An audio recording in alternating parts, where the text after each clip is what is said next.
here, and I think I want to go to this right here. Okay. All right. Well, welcome to the class. We are on lesson 16 here, and the Divine Messiah, talking about the deity of Jesus and the things that we learned from the text.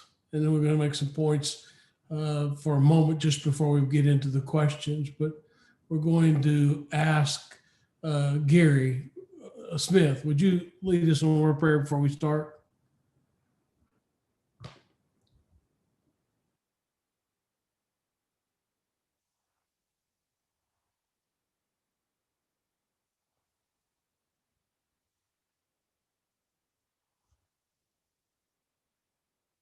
Amen.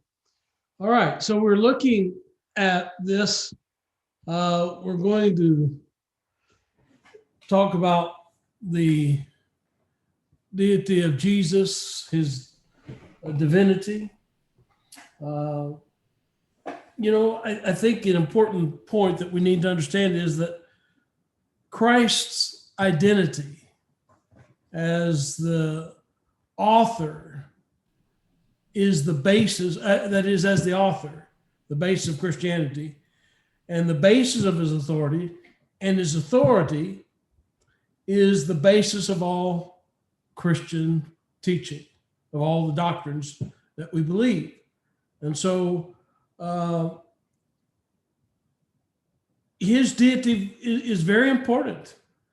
I mean, if it's not true, then nothing he teaches is any more important than anything anybody else would say. And so you cannot give what you do not have. And so if he promised to give us life and give it more abundantly, then he can't give us life or our destiny, or whatever we want to say. It's just going to be reduced to our death is the best he can do. And so really at stake in the theological issue of Christ's deity is the practical issue of the destiny of man. And so there is no argument really, and I'm going to get into this in a question or two, that is more practically important to us than the argument of his deity. The ancients argued for his deity on the basis of the idea of the Latin called aut deus aut homo malus, meaning Christ is either God or a bad man. Those are the only two choices you have. And so we'll talk about that in just a moment, but you think about that. Christ is either God or he is a bad man. And we'll talk about the implications of that in just a moment. But it's an interesting argument, and it's a point well taken, as we'll see. So when we think about then our questions as we come to our lesson, why do you think the debate over the identity of Jesus has been so controversial? Now, you have to answer this question. I don't think you're going to find a line in the material that tells you that why this is.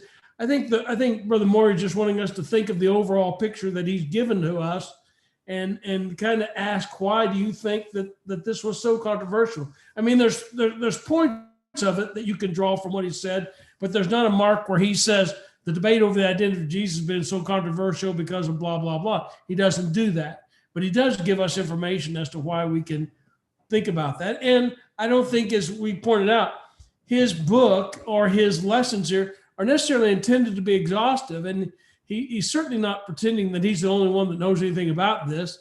He's fully aware that you may be sitting there knowing as much about this as he does. And so you may have a different way of approaching this, but it's a legitimate question because the identity of Jesus was very controversial. It was controversial in the first century, and it continued to be controversial. So why do you think, in answering this question, I'm trying to open the door for you so you can see this is a really broad question in a lot of different ways. I guess I could start by saying, and you don't have to answer it this way, I'm just trying to help you participate here, get into the discussion. where biblically would you say that we find the debate over his identity, or some confusion over his identity, maybe? Or if you have another way you want to go at it, go at it. Bill, Right? Yes. it seems to me that the debate has been controversial for the very same reason since the beginning, and that is, if in fact Jesus is who he is, then there are very serious implications for our lives, whether we like it or not. Yeah.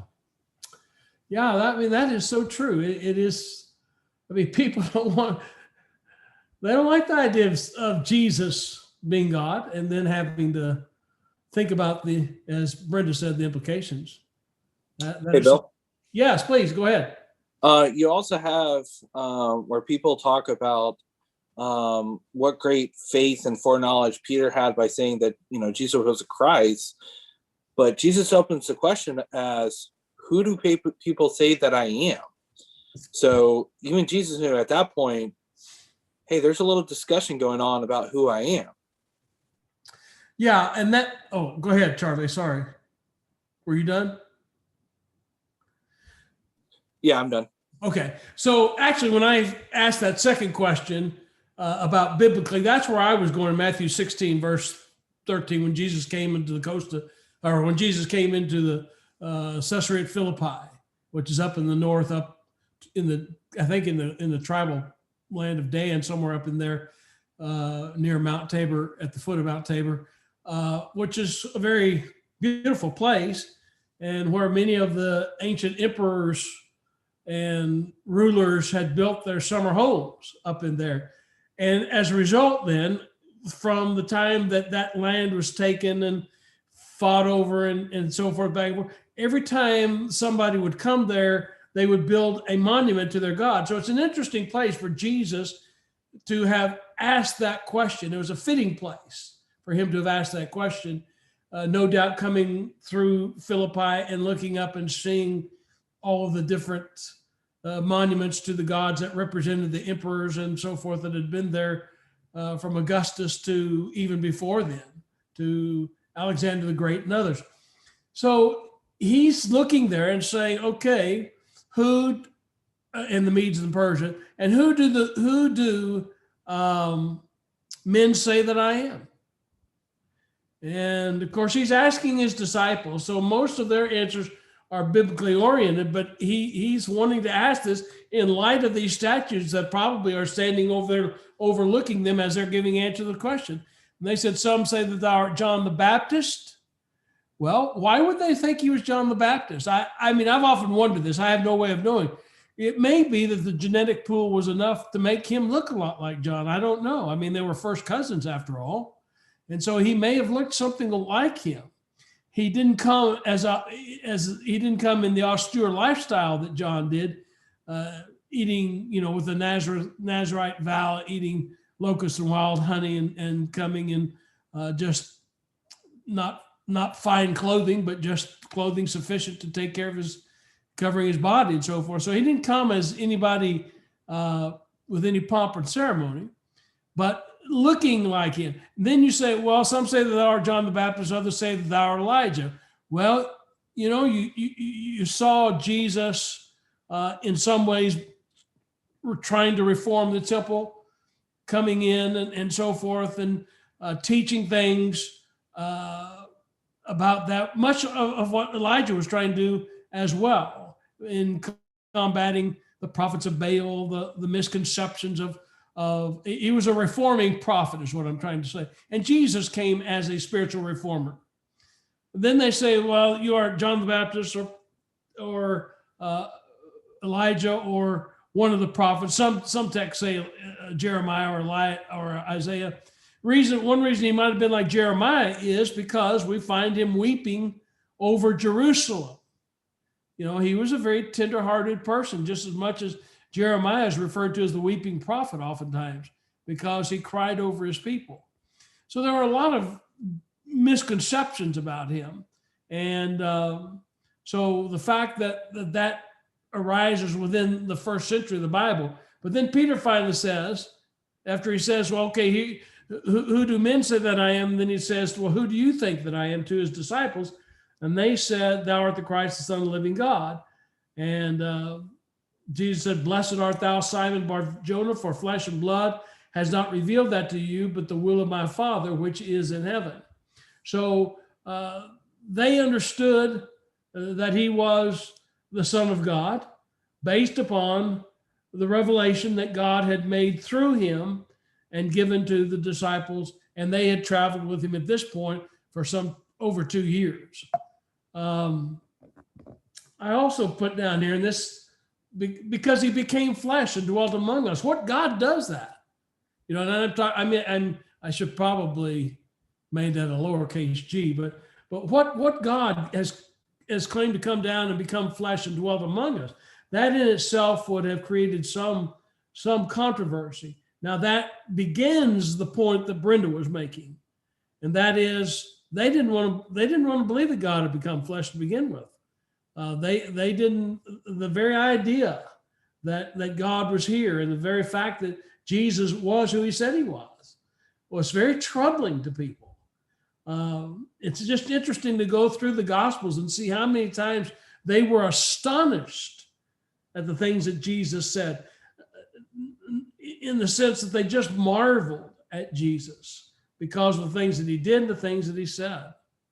I also thought about John 5:39. We talked about Matthew 16, verse 14. Who do men say that I am, which is Charlie's point. But John 5:39, he said, "You have the scriptures, and they are they which testify of me." He said, "You search the scriptures, for in them you think you have eternal life, but they are they which testify of me."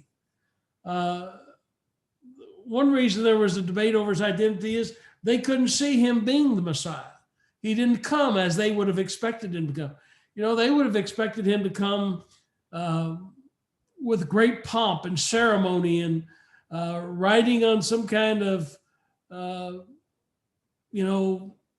soldiers in front of him, soldiers behind him, and, that sort of thing, coming in the array of a king of the world. But Jesus didn't come that way, and so they rejected him.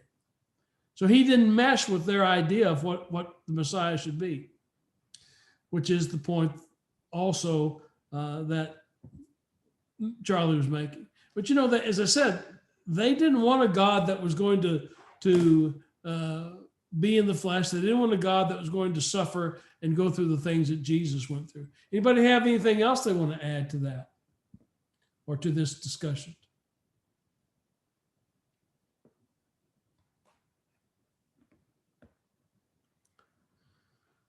Okay. So we look at question. Oh, did I pass? Did I have more? I guess I did. Yeah, this was okay. Yeah, this is more to Brenda's point. I thought I had something on there more to her point. They didn't want to identify him as the Son of God.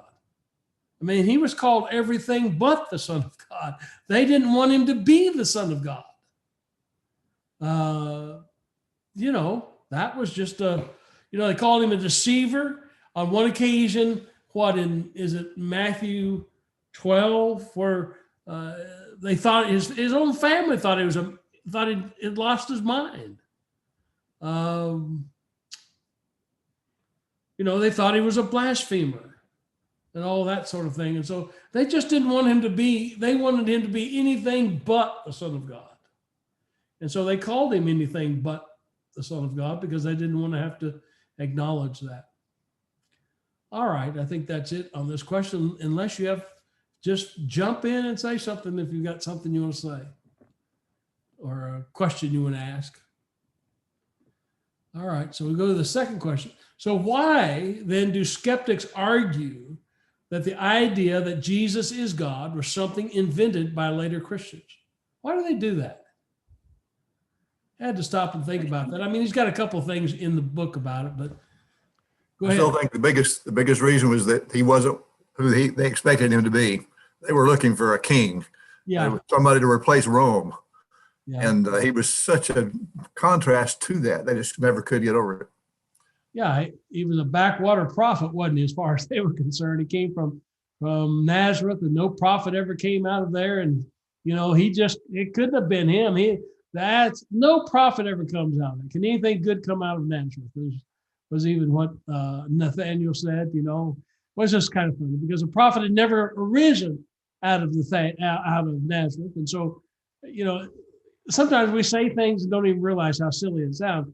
Well, just because a prophet had never come out of Nazareth doesn't mean one couldn't have come out of Nazareth. So, but anyway, it was a backwater town. They would have expected him to come from some royal palatial place and that sort of thing, as Brother Birch points out. He just didn't fit or mesh with their concept. And so, he's got to be anything but. Anybody have anything else? I know this is sort of overlapping with the previous one, but. Well, go ahead, Matthew. I was thinking that it's just a grasping of straws later on, that everything else has been tried, but we got to find something to get this guy out of it. Yeah. I mean, they just keep coming up with new ideas. Go ahead, Reagan. I was just going to say, both questions lead us to the realization that, for lack of a better phrase, this is a zero-sum game. It's an either-all. There's no but not everybody. It's playing Monopoly. Somebody's going to end up with all the properties at the end because he either is or he isn't, and somebody's house of cards is going to come falling completely down because of it. Yeah, that's a great lead in to the argument on the he's either God or he's a bad man. It's that either or thing. That's a great lead in transition into that. And I'm not sure if it's this question, or next question, where we're going to talk about that. Some said he was a good man. It is right here. So why is it that he cannot be just a good man? Some said he was a deceiver. Some said he was crazy. And some would just say he's a good man. And even those who believe in a historical Jesus will say that he was a good man. But why can he not be just a good man? He can't be just a good man. The question and the argument is 100% right. He's either God or he's a bad man. He cannot, as C.S. Lewis said, be just a good man. Why is that? The evidence is that will show you that he has to be God, because he had power over the natural world. He had power over death. You can't beat it. Yeah. Okay, so his works, the things that he did,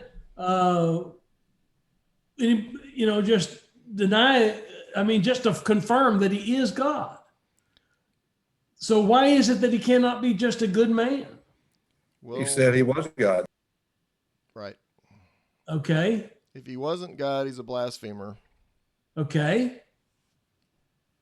And a liar. Yeah. He can't be just a good man because good men don't lie. Good men don't lead people astray. And so he cannot be just a good man. It's just a wrong-headed argument to assume that he is just a good man. Even unbelievers do not usually think that Jesus was a bad man. They would argue that, well, yeah, he's there, he's a good man. But as I said, it's the one thing he can't possibly be, because if he claimed to be the Son of God, as well as the Son of Man, a mere man who said those things, things like before Abraham was, I am.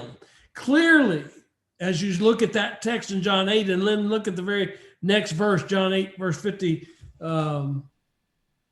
and 59, they took up stones to stone him for having made that statement, before Abraham was, I am. They knew that he was saying that I am God. He's using the same language that you find at the burning bush, Exodus 3 and verse 14, when God said to Abraham, or when God said to Moses, when he said, well, who shall I say that sent me? And God said, I am the great I am. And so that's the same language, I am. Why do you think the I am statements in the Gospel of John are so important? It's because he's claiming deity. And so when you read where he said to the Jews, before Abraham was, I am, they picked up stones to stone him. Why? Because they thought he was blaspheming. They understood exactly what he was saying. He was making himself out to be God. And no good man is just going to say that I'm God unless, as Matthew said, he has the works to perform or to confirm that he is. And so,